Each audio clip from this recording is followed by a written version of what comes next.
우리가 함께 오늘 은혜받기 원하는 말씀은 신약성경 요한복음 3장 9절서부터 15절까지의 말씀입니다. 요한복음 3장 9절서부터 15절까지의 말씀 제가 봉독해 올리겠습니다. 니고데모가 대답하여 이르되 어찌 그러한 일이 있을 수 있나이까? 예수께서 그에게 대답하여 이르시되 너는 이스라엘의 선생으로서 이런 것들을 알지 못하느냐? 진실로 진실로 내게 이르노니 우리는 아는 것을 말하고 본 것을 증언하노라. 그러나 너희가 우리의 증언을 받지 아니하는도다. 내가 땅의 일을 말하여도 너희가 믿지 아니하거든. 하물며 하늘의 일을 말하면 어떻게 믿겠느냐? 하늘에서 내려온 자 곧 인자 외에는 하늘에 올라간 자가 없느니라. 모세가 광야에서 뱀을 든 것 같이 인자도 들려야 하리니 이는 그를 믿는 자마다 영생을 얻게 하려 하심이니라. 아멘. 니고데모가 그 거듭남의 진리에 대해서 계속 이야기하는 걸 지금 이제 오늘이 세 번째 시간입니다. 예수님은 니고데모에게 거듭남의 진리에 대해서 이제 몇 가지로 일목요연하게 정리를 해주셨죠. 그게 첫 번째가 뭐냐면 거듭나지 못하면 절대로 하나님 나라에 들어갈 수 없다. 이게 첫 번째였고요. 두 번째로 오직 물과 생명으로만 거듭날 수 있다. 이게 두 번째 말씀이에요. 그리고 세 번째가 뭐예요? 거듭나는 역사는 사람의 힘으로 되는 것이 아니라 오직 하나님께서 온전하게 주관하시는 하나님의 역사다. 이렇게 크게 세 가지를 니고데모에게 말씀해 주셨습니다. 이 예수님의 말씀을 들은 니고데모는 잘 이해가 안 됐어요. 그래서 9절에서 이렇게 이야기를 하죠. 니고데모가 대답하여 이르되 어찌 그러한 일이 있을 수 있나이까? 예. 자, 니고데모는요, 바리새인이기도 하지만 율법학자예요. 그러니까 유대인들에게 율법을 가르치는 선생이었습니다. 그런데 선생님에도 불구하고 정작 자신은 뭘 몰랐던 거예요? 거듭남의 진리가 어떤 것인지를 모르니까 그렇게까지 상세하게 이야기를 해주셨는데도 니고데모가 뭐라 그래요? 아니, 어떻게 그런 일이 일어날 수 있습니까? 이렇게 물은 거지. 니고데모가 이렇게 대답한 거는 우리는 충분히 이해할 수 있습니다. 거듭남의 진리는 세상의 보편적인 지식으로는 이해할 수 없어요. 세상 사람들은 우리가 거듭났다 그러면 무슨 말인지 몰라요. 성령님께서 우리에게 거듭나는 것은 너의 노력이나 힘으로 되는 것이 아니라 오직 예수님께서 십자가에 돌아가신 십자가의 은혜로만 거듭날 수 있고 하나님 나라에 들어갈 수 있다. 이것을 각자의 마음속에 성령님께서 깨닫게 해주셔야만 그 거듭남의 비밀, 거듭남의 진리를 알 수 있는 거죠. 그러면 성령님께서 그 진리를 깨닫게 해주시는 순간 우리는 어떤 마음이 드냐면 아멘. 예수님께서 나를 위해 십자가 피 흘려 돌아가심을 믿습니다. 그러므로 말미암아 내가 하나님의 백성 되는 줄로 믿습니다. 이렇게 믿음으로 고백을 해요. 그 믿음으로 고백하는 순간 어떤 일이 벌어지는 겁니까? 우리의 과거의 죄악들, 허물들, 옛사람의 모습은 다 십자가에서 어떻게 되는 거예요? 못 받게 되는 거고 그때 어떻게 돼요? 위로부터 새로운 생명이 내려오는 거죠. 새 생명.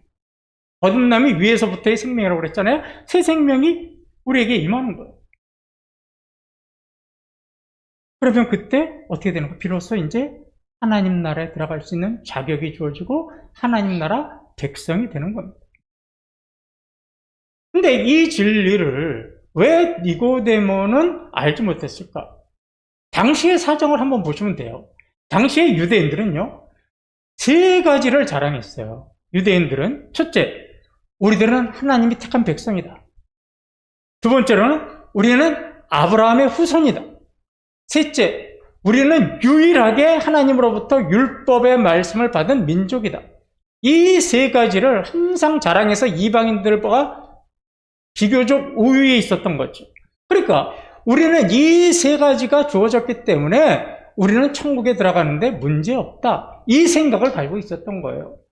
그러니까 이 세 가지 외적인 조건 때문에 자기들은 천국에 들어가는데 충분했고 천국에 들어가는 것은 문제 없다라고 생각했던 거죠. 니고데모도 마찬가지였어요. 니고데모도 유대인이잖아요. 그러니까 이 세 가지 외적인 조건을 가지고 있었어요. 그러니까 어떻게 된 거예요? 나는 당연히 천국에 들어갈 자격이 있는 사람이야. 왜? 나는 하나님의 택한 백성이고 아브라함의 후손이고 율법을 받은 민족이잖아. 나는 천국표 예약이 돼 있어. 나 이렇게 생각을 하고 있었던 겁니다. 그런데 예수님께서 이야기하시니까 도저히 자기의 가치관하고 예수님이 말씀하신 거하고는 어떻게 되는가? 충돌이 일어나니까 이해하지 못해서 아니 어떻게 그런 일이 일어날 수 있어요? 이렇게 이야기한 거죠. 우리도 마찬가지예요. 교회 다니는 성도들의 대부분이요. 교회에 다니고 어려서부터 신앙생활하고 유아세례 받고 헌금도 꼬박꼬박 잘하고 교회에서 봉사도 하니까 나는 이렇게 행동을 하니까 나는 하나님 나라 들어가는데 문제 없겠죠? 이렇게 자신을 해요.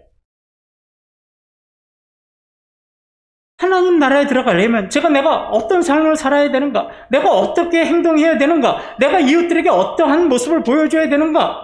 이런 거에 대해서 고민하지 않아요. 왜요? 자신은 외적 조건, 교회 오래 다녔고 유아세례 받았고 교회 헌신봉사하고 헌금 잘하고 새벽기도에 잘 나오니까 나는 천국에 들어갔어. 그런데 예수님 뭐라고 하세요? 이런 종교적인 의미로는 하나님 나라 들어갈 수 없다. 이게 바로 거듭남의 진리인 거죠.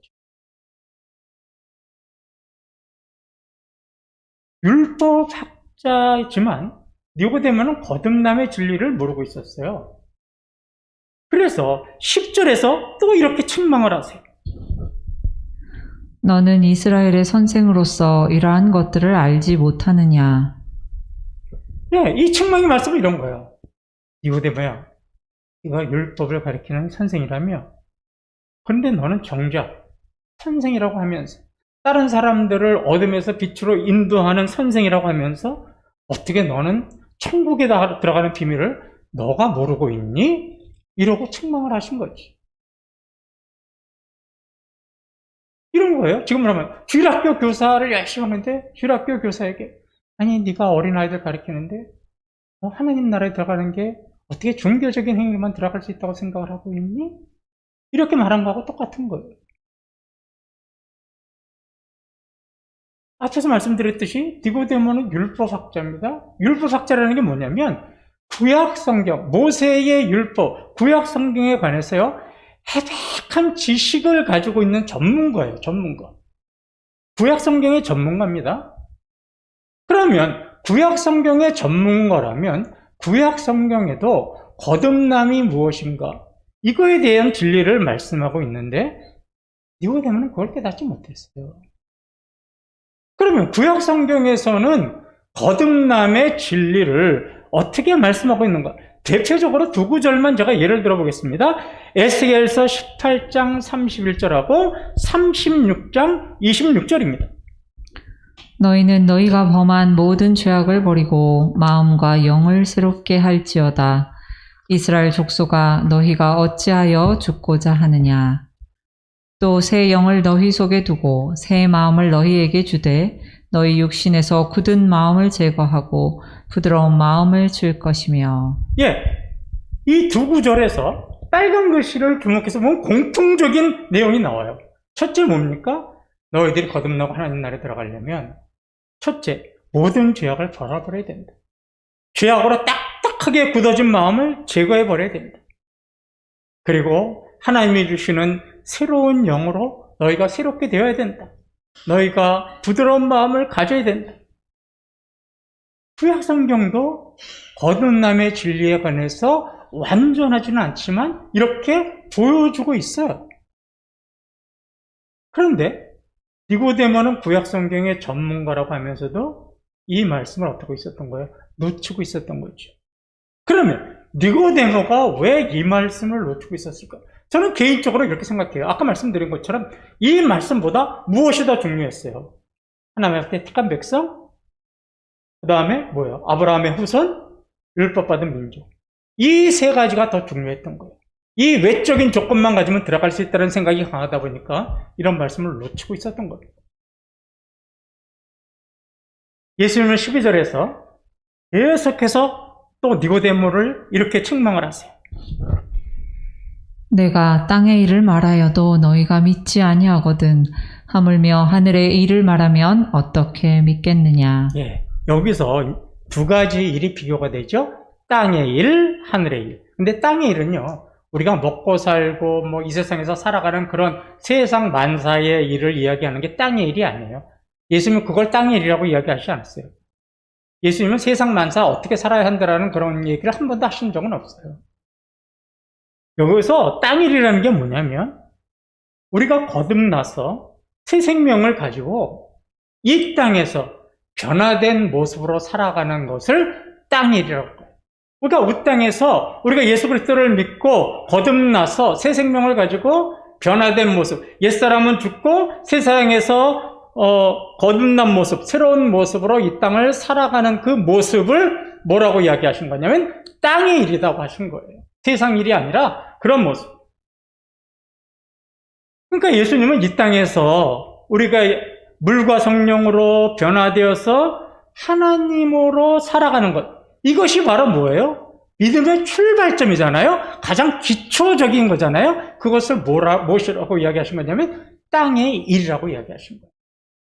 그러니까 니고데모야, 예수 그리스도를 믿고 거듭나서 새로운 사람으로 살아가고 하나님의 자녀가 되는 것이지 믿음의 출발이고 믿음의 가장 기초적인데, 아니 가장 믿음의 출발점이고 기초적인 것도 모르면서 어떻게 하늘의 일, 놀라운 천국의 비밀, 신비한 천국의 비밀, 더 깊고 심오한 진리가 담겨있는 하늘의 일을 네가 알 수 있겠느냐, 이렇게 얘기한 거죠. 굉장히 부끄러운 책망입니다. 율법학자라고 자부하는 니고데모에게는 정말 고개를 못 들 정도의 부끄러운 책망이 바로 이 12절의 말씀이죠. 자, 예수님은 책망만 하신 건 아니에요. 이렇게 니고데모를 책망하신 다음에는요, 그 다음에 깊이 거듭남의 진리에 대해서 말씀해 주세요. 그게 바로 14절과 15절의 말씀입니다.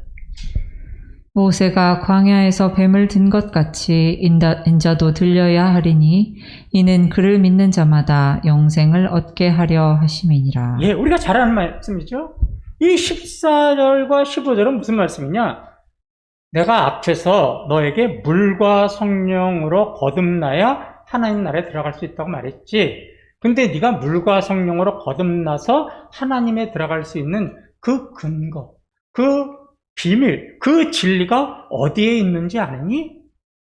그러면서 14절과 15절을 말씀하신 거예요. 자, 우리가 모세가 광야에서 뱀을 든 것 같이 하는 이 사건은 구약성경 민수기 21장 4절서부터 9절에 나오는 내용이에요. 광야에서 일어났던 사건이죠. 자, 하나님께서 이제 애굽에서 노예 생활을 하는 이스라엘 백성들을 안타깝게 오셔서 이제 구원하셨잖아요. 그래서 그들을 어떻게 하세요? 가나안 땅, 약속의 땅인 가나안 땅으로 들어가기 위해서 광야길로 인도하시는 중이었어요. 그런데 이 광야길이 그들이 생각했던 것보다 너무 오래 걸렸어요. 그러니까 지치고 힘들다 보니까 하나님께서 자기들 노예 생활에서 구원해 주셨다는 은혜의 마음은 점점 사라지고 뭐가 커지기 시작했어요? 불평과 원망만이 커져가기 시작했습니다. 그러다가 민수기 21장 4절부터 9절에는 이런 내용이죠. 광야길을 지름길로 이렇게 갈 수 있는데 하나님은 지름길로 가지 않고 이렇게 돌아서 가게 만드셨어요. 그러니까 이들이 또 불평하는 거예요. 왜 지름길 놔두고 왜 돌아가요? 힘들어 죽겠는데. 그리고 하나님과 모세를 원망하기 시작했습니다. 하나님은 계속 이렇게 불평불만하는 이스라엘 백성들을 가만히 보고 계실 수가 없었어요. 그래서 그들을 징계하셨죠. 징계의 방법이 뭐였어요? 불뱀을 보내셔가지고 불뱀에게 물리게 하시는 거였습니다. 불뱀은 몸이 불이 활활 타는 그런 뱀이 아니에요. 이건 뭐냐면 사막에 사는 맹독, 한번 물리면 죽는 그런 어떤 독사와 같은 그런 사막에 사는 뱀, 독사죠. 그러니까 이 사막에 사는 독사에 한번 물리면 어떻게 되는 거예요? 몸이 퉁퉁 붓고 몸이 막 불같이 뜨거워지면서 죽기 때문에 불뱀이라고 한 겁니다. 하나님은 이 불평불만 많은 사람들에게 불뱀을 보내셔가지고 그들을 다 물어서 죽게 하셨어요. 이들이 생각지도 않게 불뱀에 물려서 몸에 열이 나고 몸이 퉁퉁 붓고 그러자 그 다음에 주위 사람들이 막 죽어가자 난리가 났어요.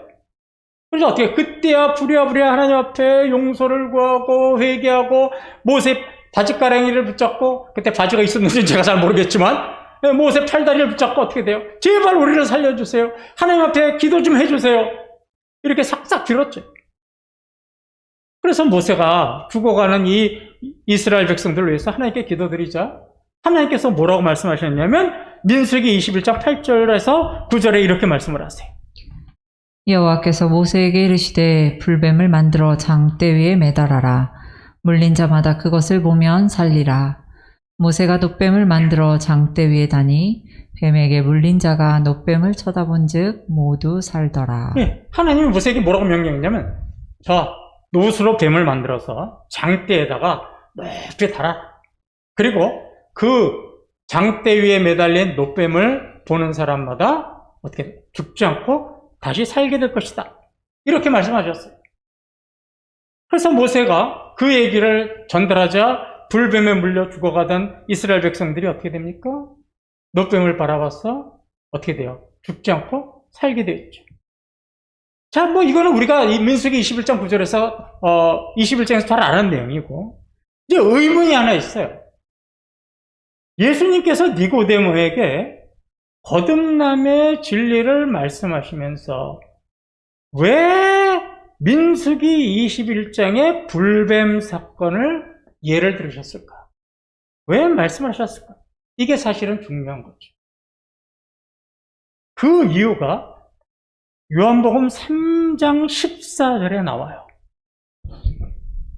모세가 광야에서 뱀을 든 것 같이 인자도 들려야 하리니. 예, 광야에서 놋뱀이 장대에 매달려서 들려진 것처럼 나도 예수님도 들려줘야 한다는 말씀이에요. 이게 바로 민수기 21장 나오는 불뱀 사건을 예로 들으신 이유죠. 자, 이런 내용이죠. 자, 하나님은 광야에서 불뱀에 물린 사람들을 다시 살리기 위해서 어떤 방법을 쓰셨냐면 놋뱀을 장대에다가 매달게 했고 그것을 바라보는 사람은 살게 하셨죠. 자, 구약시대에 하나님께서 이렇게 해서 불평하고 원망하고 죄 짓는 인간들을 살려내신 것처럼 하나님은 이 신약시대에 와서 죄인들을 살리기 위해서 놋뱀 대신 누구를? 예수님을 나무에 매달게 하실 거라는 거죠. 그 나무가 뭡니까? 바로 십자가죠. 그래서 놋뱀을 바라본 사람들이 살아난 것처럼 십자가에 매달리신 예수 그리스도를 바라보는 자마다 어떻게 되는 거예요? 죽음에서 살아나고 영생 얻고 하나님 나라에 들어가게 하시겠다라는 것을 말씀하고 있는 겁니다. 그래서 니고데모에게 이 사실을 알려주시기 위해서 민수기 21장에 나오는 불뱀 사건을 예로 들으신 거예요. 자, 여기까지는 우리가 이제 다 아는 내용이에요. 그런데 14절 제가 한번 읽을게요. 다시. 모세가 광야에서 뱀을 든 것 같이 인자도 들려야 하리니. 두 가지 사건이 나오죠. 첫째는 뭐예요? 구약에 모세가 광야에서 뱀을 든 사건. 그죠? 두 번째는 뭐예요? 신약시대에 와서 인자가 누구예요? 예수님. 예수님도 나무에 들려하려는 이 두 사건이 나와요. 그런데 이 두 가지 사건에서요, 저와 여러분이 놓치지 말아야 할 굉장히 중요한 구속의 진리가 담겨 있어요. 그러니까 앞에 거는 누구든지 다 아는 사실이고 여기까지 우리가 이해를 할 수 있어야 돼요. 자, 민수기 21장에서 불뱀에 물린 자들이 놋뱀을 바라봐서 살게 된 사건, 또 예수님이 십자가에 매달려서 죄인들이 예수님을 바라보면서 살게 될 사건, 이 두 가지 사건은요 굉장히 굉장히 큰 차이가 있어요. 그 차이가 뭐냐? 자, 먼저 불뱀 사건이 주어졌던 그 결과를 한번 보도록 하죠. 이제 민수기 21장에서 불뱀 사건이 있어서 그렇게 호되게 혼나고 나서 그들은 이제 다시 광야길을 가요. 광야길을 쭉 가다가 오랜 시간 가다가 이제 민수기 25장 때 가면 그들이 어디에 도착을 하냐면 시딤이라는 장소에 도착을 해요. 시딤. 근데 거기는요, 누가 살고 있었냐면 모압 여자들이 살고 있었어요. 이방인 모압 여자들이. 근데 이 이스라엘 백성들이 시딤에 도착해서 어떻게 하냐면 그 모압 여자들하고 어떻게 돼요? 간음을 해요. 음행을 저질러요. 이것도 하나님 앞에 죄인데 그 다음에 어떻게 돼요? 여자들이 꼬셔가지고 유혹해서 어떻게 돼요? 모압의 신들에게 절을 하는 우상 숭배를 해요. 그래서 하나님 또 어떻게 하세요? 또 화가 나셨죠? 진노하셔서 이번에 어떤 심판을 내리셨냐면 이스라엘 백성의 지도자들을 전부 다 죽여버리셨어요. 자, 보세요. 민수기 21장에서 이들이 불평하다가 죽게 되자 하나님 앞에 살려달라고 용서해서 노뱀을 바라보고 살아났지만 그들의 죄는 완전히 해결되지 않았죠. 여전히 그들은 또 뭐하고 있습니까? 죄를 짓고 있는 거예요. 그러니까 장대에 매달린 노뱀은 뭐예요? 이스라엘 백성들, 인간들의 죄의 문제를 근본적으로 해결하지 못했어요. 그러니까 25장에 와서 또 어떻게 되는 거예요? 음행을 하고 우상숭배를 했잖아요.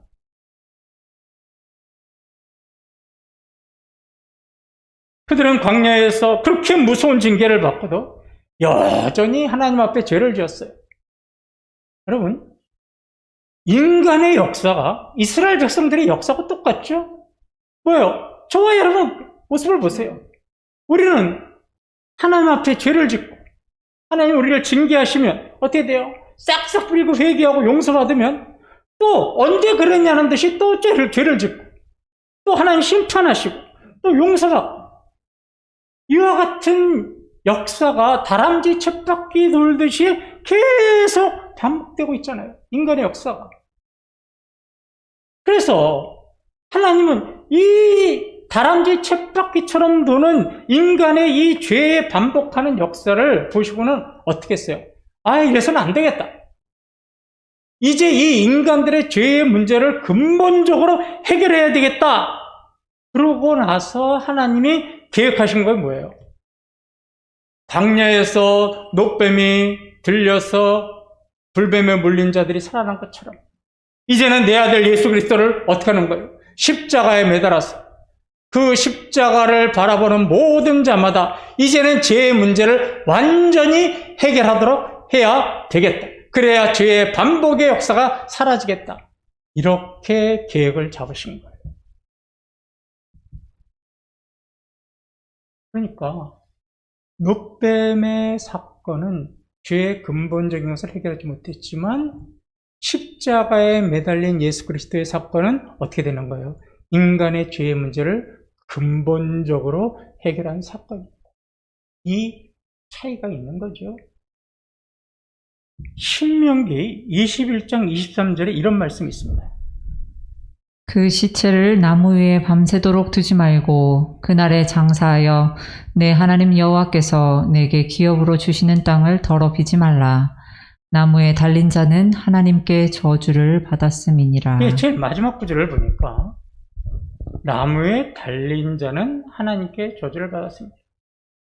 예수님은 인간의 죄를 대신해서 어떻게 된 거예요? 저주를 받으시고 십자가에 매달리셨습니다. 하나님은 가슴 아프지만 인간의 죄를 근본적으로 해결하시기 위해서 그의 아들을 저주하셔서 나무에 매달게 하신 겁니다. 왜요? 그래야만 인간의 죄가 근본적으로 해결될 수 있었기 때문입니다. 자, 그러면 이제 이 사건을 왜 예수님은 니고데모에게 말씀하셨을까? 장대에 매달린 노뱀처럼 내가 이제 십자가에 매달려 죽을 것이다.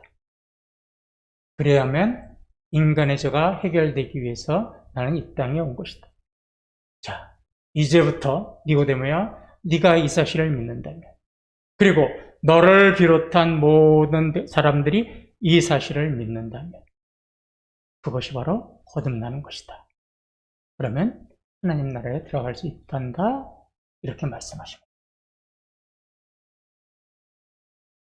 자, 다시 한번 이제 말씀을 요약해 봅시다. 요한복음 3장 14절 15절을 다시 한번 보시기 바랍니다. 모세가 광야에서 뱀을 든 것 같이 인자도 들려야 하리니 이는 그를 믿는 자마다 영생을 얻게 하려 하심이니라. 예수님이 십자가에서 돌아가신 것은 인간의 역사 속에서 이루어진 구원의 사건이죠. 사실적인 사건이죠. 자, 14절이 여기까지죠. 모세가 광야에서 뱀을 든 것 같이 인자도 들려야 하리니, 예수님이 인간의 죄를 근본적으로 해결하기 위해서 십자가에서 죽으실 것이다. 이것은 이제 역사적으로 인간의 역사에서 이루어질 사실이다. 이건 구원의 뭐예요? 사건이에요. 구원의 사건. 그죠? 일어난 사건. 실제적으로 일어난 사건. 그 다음에 15절을 보세요. 그래서 그를 믿는 자마다 영생을 얻게 하려 하십니다. 15절은요, 구원의 약속이에요. 뭐예요? 인간의 죄를 근본적으로 해결하기 위해서 인자가 들려야 한다. 예수님이 십자가에 매달려 죽으셨다. 그 사실을 믿는 자마다 내가 어떻게 해주겠다? 영생을 얻고 어디에 들어가게 하겠다? 하나님 나라에 들어가게 하겠다. 자, 여기 좀 보세요. 사건이 먼저입니까? 약속이 먼저입니까? 네? 사건이 먼저 일어나고 그 다음에 그 사건을 기초로 하나님께서 약속해 주셨죠. 이 순서가 굉장히 중요한 거예요. 사건이 있고 나서 약속이 주어진 거예요. 인간의 죄가 해결되려면 먼저 예수님의 십자가에 매달려서 죽어야 하는 이 역사적인 사건, 인간에서 실질적으로 인간의 역사에서 이 사건이 먼저 어떻게 되는 거예요? 일어나야 됐던 거예요. 그리고 이 사건이 일어난 후에 하나님이 어떻게 되는 거예요? 이 역사적으로 일어난 구원의 사건을 보고 믿는 자에게 그 결과물로 뭘 주겠다는 거예요? 영생을 주고 죽지 않게 하고 하나님 나라에 들어가게 하는 약속이 성취되게 하신 거죠. 자, 이 말씀을요, 사도 바울은 로마서 8장에서 이렇게 이야기하고 있어요.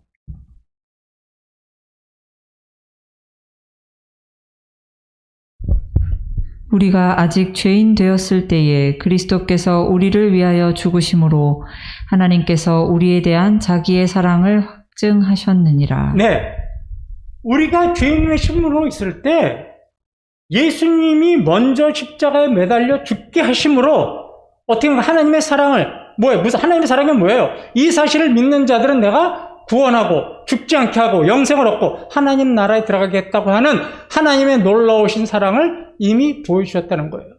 그런데 빨간 글씨 보세요. 우리가 아직 뭐 되었을 때? 죄인 되었을 때. 이 사건이 14절, 15절을 보면 구원의 사건이 먼저 있었을 때, 우리가 죄인이었을 때 하나님께서는 먼저 구원의 사건을 이 땅에서 행하시고 그 사실을 믿는 자들에게는 구원하시겠다고 하는 하나님의 사랑을 보여주셨다는 거예요. 민수기 21장 4절부터 9절, 요한복음 3장 14절에서 15절은 이 사실을 강조하고 있는 거예요. 단순히 하나님을 바라봤더니 살았더라, 놋뱀을 바라봤더니 살았더라, 이 얘기를 하는 게 아니에요. 물론 그것도 중요하지만 더 깊이 들어가면 이 사실까지 우리는 받아들여야 되는 거예요. 그러니까 이 구원의 역사와 구원의 사건과 약속을 보면 이게 전부 다 하나님의 은혜지 우리의 힘과 노력이 들어간 것은 아무것도 없는 거예요. 하나님이 먼저 그 아들을 십자가에서 죽게 하는 사건을 벌써 계획해서 진행하신 다음에 그걸 믿는 자에게 약속으로 주셨으니까 어떻게 되는 거예요? 우리의 노력과 의지는 아무것도 없어요. 이게 거듭남의 비밀이죠. 우리가 어떻게 되는 거예요? 거듭나면은 우리의 힘과 노력과 되는 게 없으니까 똑같이 앉아서 예배드려도 어떤 사람은 거듭난 사람이 있고 어떤 사람은 거듭나지 못한 사람이 있고 힘과 노력과 의지는 동일하게 다 받아야 되는 거예요. 요한복음 3장 15절에 예수 그리스도를 믿는 자마다 영생을 얻는다고 했어요. 영생이 뭐예요? 영원한 생명이잖아요. 예수님이 우리의 죄를 위해서 이미 십자가에서 돌아가셨기 때문에 우리는 이제 그 사실을 믿는데 어떻게 믿을 수밖에 없어요? 우리의 힘과 노력으로 믿는 게 아니라 물과 성령의 역사하심으로, 다시 말하면 말씀과 성령이 우리를 깨닫게 하시면 어떻게 되는 거예요? 그때 우리의 죄는 죽고 새로운 생명이 거듭나서 하나님 나라에 들어가게 하는 거예요. 그런데 여기서 또 많은 성도들이 오해하는 게 이거죠. 영원한 생명을 얻는 것이 우리가 죽어서 천국 가서 영원한 생명을 얻는 거라고 생각을 해요. 근데 그렇지 않죠? 영원한 생명은 어디서부터 시작되는 거예요? 아까 얘기했잖아요. 땅의 일이란 말이에요. 땅의 일. 거듭나서 변화되고 이 땅에서 살아가는 것. 이 땅에서 어떻게 살아가요? 하나님 나라 백성으로 살아가는 것. 영원한 생명으로 살아가는 것부터 시작이 되는 거예요. 거듭나면서. 그래서요, 이 사실을, 이 땅에서부터 믿음의 성도들이 이 땅에서부터 거듭나서 그 새로운 생명, 영원한 생명을 가지고 살아가는 모습을요, 사도 바울은 고린도후서 6장 9절 10절에서 이렇게 이야기를 하고 있어요. 무명한 자 같으나 유명한 자요, 죽은 자 같으나 보라 우리가 살아있고, 징계를 받는 자 같으나 죽임을 당하지 아니하고, 근심하는 자 같으나 항상 기뻐하고, 가난한 자 같으나 많은 사람을 부요하게 하고, 아무것도 없는 자 같으나 모든 것을 가진 자로다. 아멘. 이게 영원한 생명을 가진 사람들, 저와 여러분의 모습인 거예요. 거듭나서 예수 그리스도 십자가 빌려 돌아가신 그 구속의 사건을 우리에게 약속으로 주신 것을 믿고 우리가 거듭나면 우리가 이 땅에서 어떤 모습으로 살아가느냐? 바로 이거예요. 보세요.